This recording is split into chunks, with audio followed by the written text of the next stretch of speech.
Hello guys, അപ്പോൾ ഇന്നത്തേത് ഒരു meal prep ആണ് ഞാൻ ഉദ്ദേശിക്കുന്നത് ഇന്നത്തെ വ്ളോഗ്.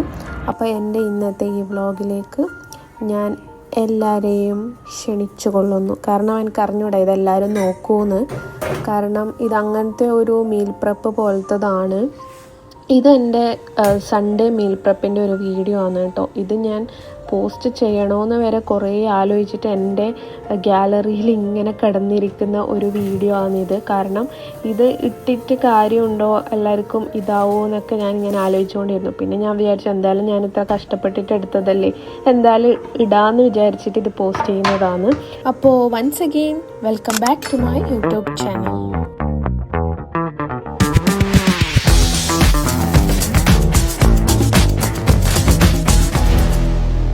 അപ്പോൾ ഞാൻ പറഞ്ഞു വന്നത് എന്താണെന്ന് വെച്ചാൽ, ഇപ്പം ഞാൻ ഈ ചെയ്തുകൊണ്ടിരിക്കുന്നത് പിറ്റേ ദിവസത്തേക്കുള്ള ഫുഡാണ് കേട്ടോ.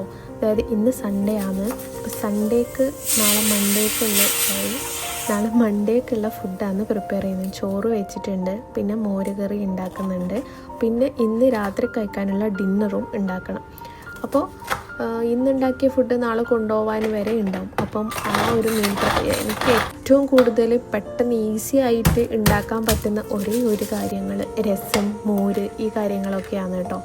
അപ്പം മോരുണ്ടാക്കുന്നത് ഇപ്പോൾ ഏറ്റവും എളുപ്പ രീതിയിലാണ് ഞാൻ ഉണ്ടാക്കുന്നത്. ഞാൻ ആദ്യം ഈ കേടും പിന്നെ മഞ്ഞളും കൂടിയിട്ട് ഇങ്ങനെ ബീറ്റ് ചെയ്തെടുത്തിട്ട് ഈ ഒരു കൺസിസ്റ്റൻസിയിലേക്ക് ആക്കിയെടുക്കും. പിന്നെ നമ്മൾ കടുക് പൊട്ടിച്ചിടും, പിന്നെ കറിവേപ്പില, വറ്റൽമുളകെല്ലാം ഇട്ടിട്ട് ഇഞ്ചി ഇടും. വെളുത്തുള്ളി ഞാൻ ഇടില്ല, ഇഞ്ചി ഇട്ടിട്ട് പിന്നെ ഉള്ളി ഇട്ടിട്ട് അതൊന്ന് വഴറ്റി വരുന്ന സമയത്ത് തക്കാളി ഇടും. പിന്നെ പൊടി എന്ന് പറയാൻ മഞ്ഞപ്പൊടിയും മുളക് പൊടിയും മാത്രമേ ഇടൂ. പിന്നെ പച്ചമുളക് ഓൾറെഡി ഇട്ടിട്ടുണ്ട്. അത് കഴിഞ്ഞിട്ട് ഫ്ലെയിം ഓഫ് ആക്കിയതിന് ശേഷം മാത്രമേ മോര് ഒഴിക്കാൻ പാടുള്ളൂ, അല്ലെങ്കിൽ മോര് പിരിയും. അപ്പോൾ ഇങ്ങനെയാണ് ഞാൻ ഉണ്ടാക്കുക. അപ്പോൾ ലാസ്റ്റ് എൻ്റെ മോര് കറി റെഡി ആയിട്ടിരിക്കുന്നുണ്ട്. പിന്നെ ലാസ്റ്റ് നമ്മളൊക്കെ മല്ലിച്ചപ്പ്, ഏത് കറി ആക്കിയാലും മല്ലിച്ചപ്പ് എന്തായാലും ഞാനിടും. അങ്ങനെ മല്ലിച്ചപ്പൊക്കെ ഇട്ടിട്ട് അതിനൊന്ന് ഗാർണിഷ് ചെയ്തിട്ട് അതവിടെ കലാസാക്കി വെച്ചിട്ടുണ്ട്. പിന്നെ കുറച്ച് പാത്രങ്ങളൊക്കെ കഴുകാനുണ്ടായിരുന്നു ഞാൻ ഉപയോഗിച്ചതെല്ലാം.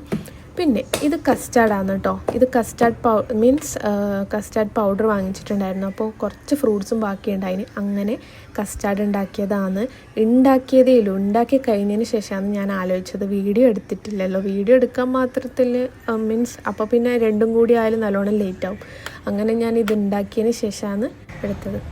ഞാനിന്ന് വൈകുന്നേരം ഉണ്ടാക്കിയ കസ്റ്റാർഡാണ്. ടേസ്റ്റ് ചെയ്ത് നോക്കട്ടെ.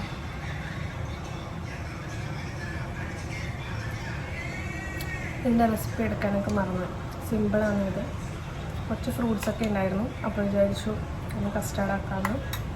പിന്നെ കുറച്ച് ലാസ്റ്റ് ഇതിൻ്റെ മേലേക്ക് ഞാൻ കുറച്ച് നട്ട്സും കാര്യങ്ങളൊക്കെ ആഡ് ചെയ്തു, അത്രയേ ഉള്ളൂ. സോ ഇതാണ് കസ്റ്റാർഡ്. ആ സമയം കൊണ്ട് നമ്മളെ ചോറ് റെഡി ആയിട്ടുണ്ട്.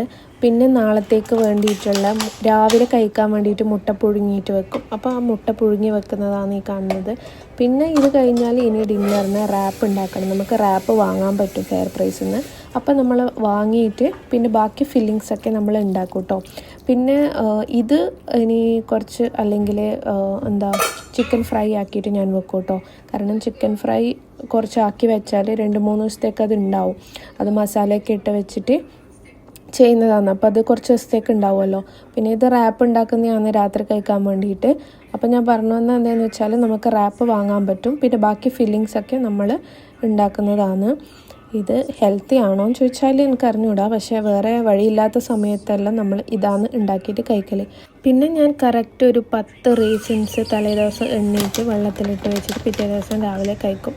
അപ്പോൾ ഇന്നത്തെ വീഡിയോ ഇത്രയേ ഉള്ളൂ. എല്ലാവർക്കും ഇഷ്ടപ്പെടുമെന്ന് വിചാരിക്കുന്നു. ഇഷ്ടപ്പെടുവാണെങ്കിൽ please do like, share and subscribe my YouTube channel.